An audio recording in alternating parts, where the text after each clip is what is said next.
Uma das principais causas destas movimentações era a religião.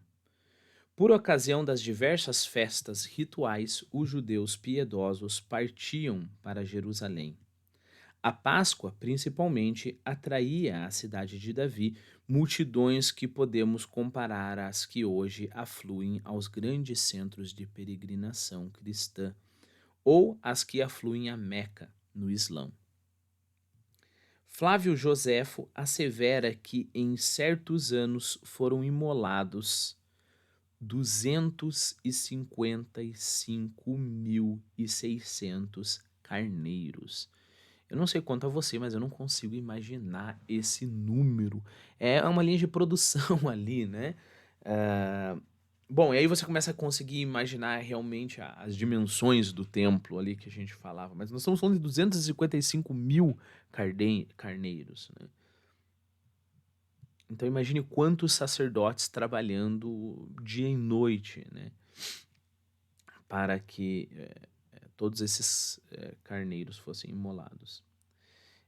Só antes de continuar, acho que a gente ainda não falou sobre Flávio Joséfo. Flávio Joséfo é um historiador extremamente importante. Se eu um dia eu tiver tempo, eu ainda quero lê-lo aqui no canal, né? Então, ele foi um historiador que viveu do ano 37 ao ano 100. Foi um historiador e apologista judaico-romano. Ele registrou em loco, ou seja, ali em tempo real, digamos assim, a destruição de Jerusalém no ano 70. Então lembra que eu falei para você num dos vídeos anteriores que os judeus se levantam contra Roma, usam o templo como fortaleza, mas perdem, né? No ano 70 o templo é destruído. Então ele escreveu um livro chamado A Guerra dos Judeus, que escreveu em 75, imagine, é quase que um jornal ali, né? E um outro livro chamado Antiguidades Judaicas, do ano 94. Bom, então 255.600 carneiros. A razão de uma vítima para cada 10 peregrinos. A cada 10 peregrinos você tem um carneiro sacrificado. Isso corresponderia a uma maré humana de mais de 2 milhões de almas, vindos de todos os recantos da Palestina. Estes piedosos visitantes, uma vez acabada a festa, regressavam às suas cidades salmodiando os versículos dos hinos. O Eterno vela sobre a nossa partida, ele protege o nosso progresso. O meu socorro vem do Eterno, que fez os céus e a terra. Chegados à casa, contavam, evidentemente, aos seus conterrâneos o que tinham sabido na Cidade Santa, já que estes, menos favorecidos, não tinham tido a sorte de pisar nos átrios sagrados. As correntes de permutas comerciais e de peregrinação que com certeza determinaram a primeira semeadura da Boa Nova não se limitavam apenas à Terra Santa.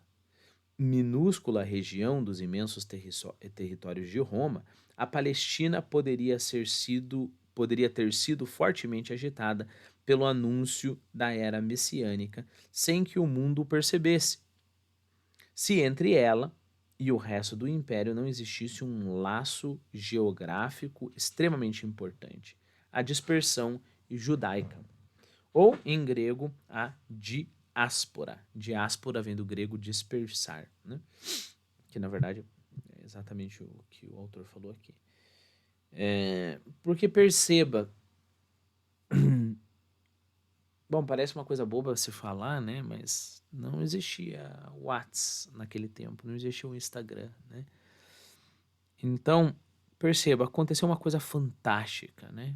Existiu esse homem que ressuscitou, andou sobre as águas, curou paralítico. Bom, para as pessoas que estão ali em volta, conhecem, né, quem está falando, né? Então, é meu amigo João que viu isso.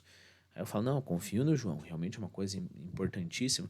Mas, bom, tudo isso pode ficar circunscrito ali àquela aquela vila, né? Aquela passagem ali. Aí sairia um ou outro viajante de quando em quando, não sei quantos meses, falaria para alguém lá fora. Bom, dependeria se aquela pessoa acreditaria e passaria para as outras pessoas, etc, etc. Então, você precisa de um fluxo muito maior de gente dizendo a mesma coisa. Olha, realmente existiu um Jesus, tem esse tipo, essa seita, né, surgindo que afirma isso, isso, isso. Você precisa de mais gente, né? Então, por isso que o Daniel Hobbes aqui fala que seria muito difícil pensar na disseminação da Boa Nova se não houvesse esse tipo de coisa, né? Então, a peregrinação, o comércio e a diáspora. Lembremos-nos de que, muito tempo antes, grupos de israelitas tinham sido levados a instalar-se em países estrangeiros. Já antes do exílio, uma colônia hebraica residia em Damasco. Lembre-se que Damasco é a capital da Síria, né? Na verdade, ela é a capital mais antiga do mundo, a capital mais antiga do mundo, né? E ali se dedicava ao comércio, os judeus que tinham ido para lá.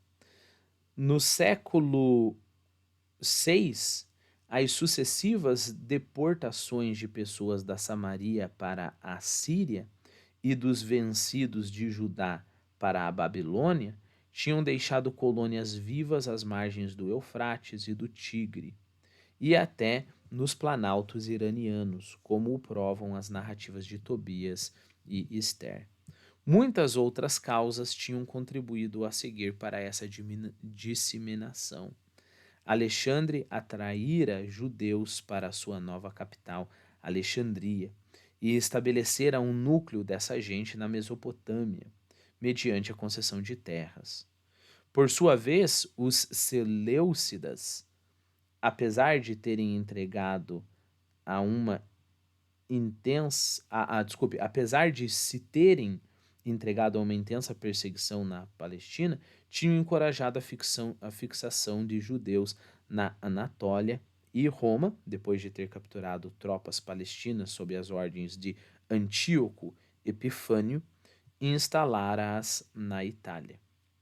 Todas as agitações da história tinham, pois, favorecido a diáspora. Então, basicamente, nós vemos os judeus sendo jogados de lá para cá, desde o tempo de logo depois da separação do povo de Israel, né, entre o reino de Judá e o reino do norte, eles sendo jogados de lá para cá, e conforme eles são jogados, vai ficando pessoa para cá, por todos os lados, né.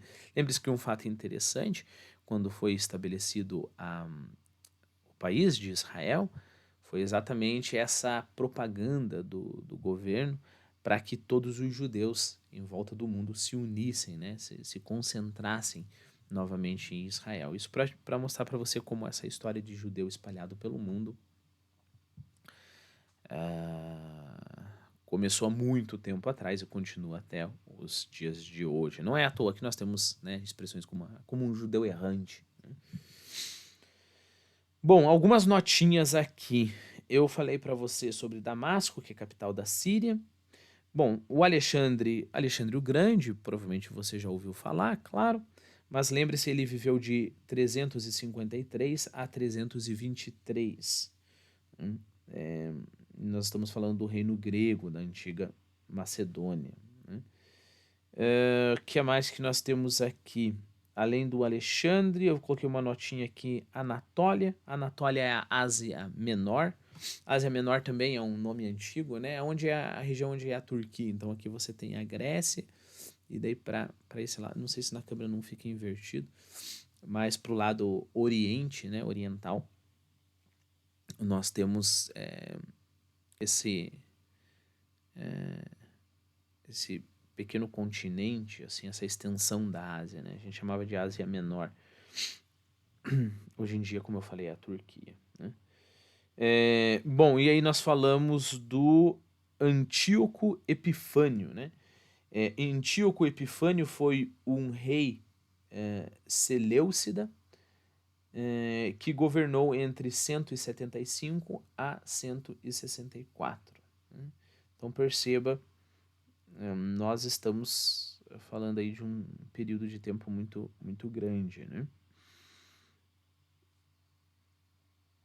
Eu não sei por que eu coloquei essa notinha, não sei aonde. Ah, tá. Sobre os Seleucidas, né?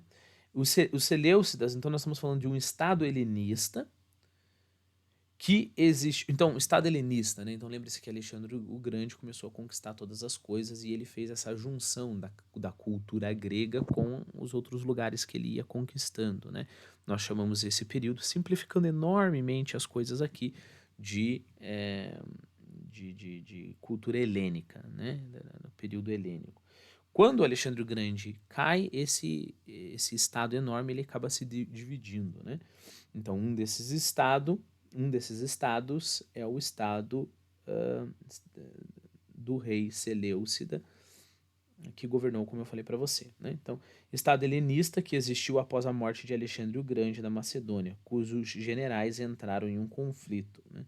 Nós estamos falando do período de 323 a 364 a.C., período muito conturbado, só para você ter uma ideia, mais de 30 reis neste período, né? Bom,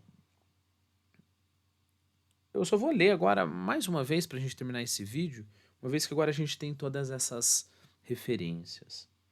Muitas outras causas tinham contribuído a seguir para a disseminação.